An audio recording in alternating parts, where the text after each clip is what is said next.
Hi, everyone. Welcome to another segment of our Mental Health Moments. My name is Linda Golick. I'm the Health and Wellbeing Consultant at Bellin Health, and I am once again joined by Hannah Bauer, who's one of our behavioral health therapists over at our Bellin Psychiatric Center. So, Hannah, how are you? Hello. I'm good. How are you? Good, good. Hope you had a good summer. Yeah, it seems like it's lasting a little long, which is Oh, I nice. like it. I'm not going to complain. Yes, yes. It lifts my spirits, I will say. Yes. I will Mm-hmm. say. Well, today I wanted to take some time. One of the things that we are hearing more about, both in the wellness world and then particularly in healthcare, is this idea of shame. So, shame in terms of people when they're seeking care and what that might feel like. Also, maybe some of the past traumas or triggers that people have based on shame. Mhm. So, I thought this would be a really good topic to get into today Yes. with you, Hannah. So, let's start with let's just define it. Like, what is shame ultimately? Sure.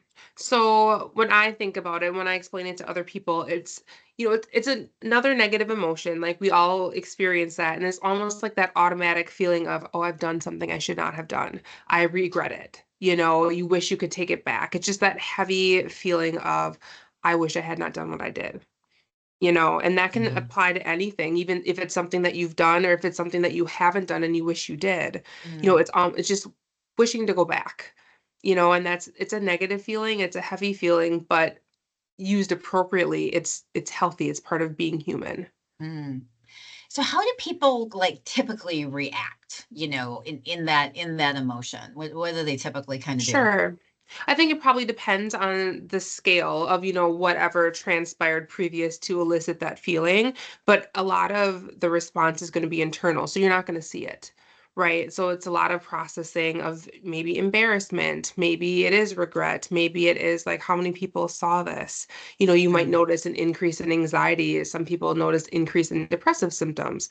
But, from the outside looking in, you're probably not going to notice it as much unless you see someone kind of shrinking within themselves or behaving in a different way. And then you might ask, are you okay? One of the things that I think, we're concerned with at Bellin and what we're trying to educate on too is, sometimes people feel shame if they Hmm. are seeking out mental health resources, that there still can be stigma out there and Hmm. people they may feel embarrassed about Yeah. seeking that out. Hmm. Yeah. And I think something that's important to remember is think about how hard we are on ourselves, right? So Mhm. anyone that's reaching out for help has probably been that hard, if not more, on themselves, even leading up to that. So the shame is always there. Something that I like to remind people is for a long time, shame was used as a tool, right? Mm. Shame was used to Mhm. get people to do what we thought was best for them. And what Mhm. better way than to make them feel awful about what they've been doing Mhm. so they want to do something better. But that doesn't work, right? It just Mhm. makes people feel worse. It makes them less likely to reach Mhm. out. And so we have to have a shift in how we address the shame that they're already carrying without Yeah. adding more. I think you're really nailing it there in that it's not motivating. Mm-mm. Shame is never a good No. motivator in any way, shape, or form. Mm-hmm. It's not something that we want to experience ourselves, and it's not something we Right. want to put on other people. No. No. And like when you talk with anyone and you talk about some of the things that have maybe been difficult with them, what do we remember, right? We remember the things that we felt embarrassed. We remember those things that just did not go the way that we had wanted to, and they made us feel shameful. We don't. Why would we want to add that to anyone else if we Mhm. don't have to? Yeah. Exactly. And again, we're our own worst critic. Like, no one Yes. no one needs to tell us something not so great about ourselves. Like we Right. already know We that already and know. more. Yes. Exactly. So how do we step out of that? So if somebody's listening to this podcast today and they're like, you know what, I have been Hmm. shamed. I've been shamed for my weight, or I've been shamed Hmm. because I smoke cigarettes, or maybe they have been Sure. shamed for some kind of mental illness that they've been fighting. Sure. What are your Yeah. words of wisdom for them? Something that I've seen in people that are kind of able to overcome that heaviness of shame is you have to start with the acknowledgement that I've done this thing that I'm not proud of, but also, does that make me a bad person? No. That just makes me human. We all have done things that we're embarrassed about, that we've felt shame before, things that we wish we could either do again or try different opportunities. That doesn't make you a bad person. So just reconciling the fact that being human means being imperfect, means making mistakes, means things are not going to go well a lot of the time. That has nothing to do with the quality of the human being that you are. It's just hard, and we can accept that. Yeah. Yeah, I think you bring such a good point to the table, and that this expectation of being perfect, we shouldn't be putting that on ourselves, and we shouldn't be Right. putting that on others, because it's impossible. None of Yes. us are. Exactly. None of Exactly. us are.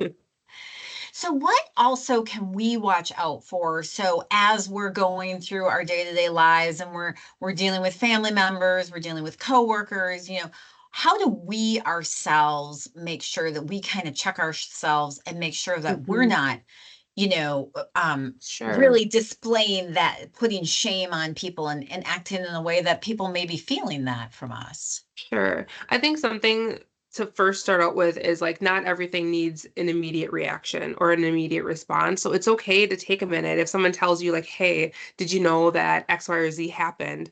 And if you're like, oh, wow, that sounds terrible. I can't believe you did that. It's better to just not say it, right? Like we're Mm, going to have a lot of automatic thoughts, but if we take the time to create some space between what we're being told and how we want to respond, then it's an actual response. It's not a reaction. We get to actually think about our words.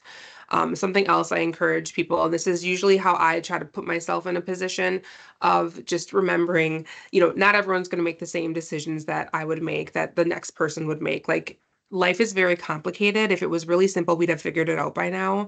So, remembering that maybe how I would view a situation could be drastically different than how somebody else is going to view a situation. And everyone is going to do the best they can with what they have.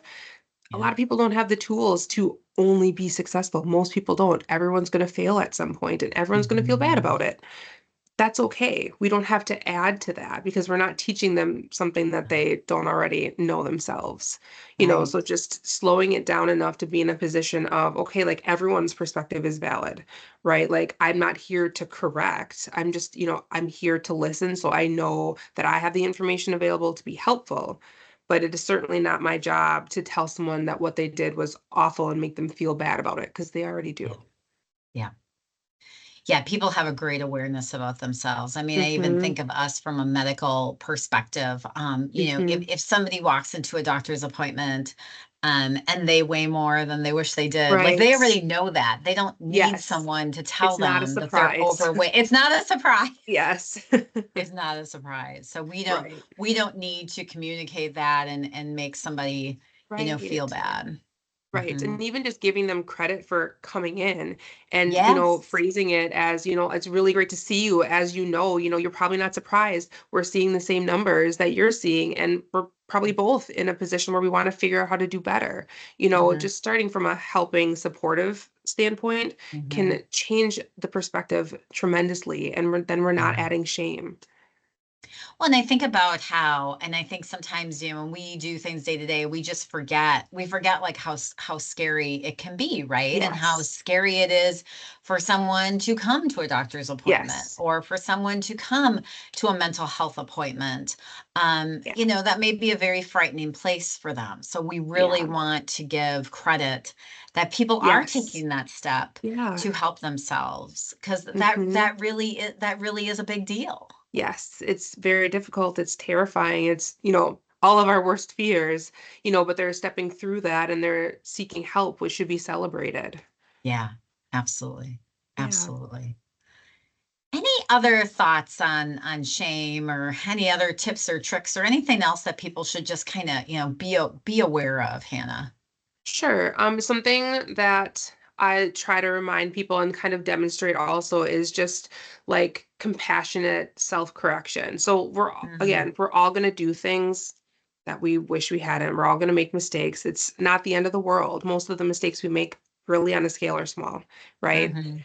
If not correctable, but leading and correcting some of that negative self-talk and not being so hard on ourselves because punishing ourselves repeatedly for something that is only the result of us being human, that doesn't change anything. You're still human at the end of the day and you're going to make more mistakes. Yeah. So leading with just more self-compassion, and something I had seen recently is just slowing things down enough and checking in and questioning, what am I hearing inside my head? Are these my own voices? Am I encouraging myself? Am I recognizing maybe some unhealthy patterns that I'm trying to problem solve here? Or am I hearing things that I was told when I was little, right? Are these voices even mine, or is it from, my parents or my teacher or whoever it may be?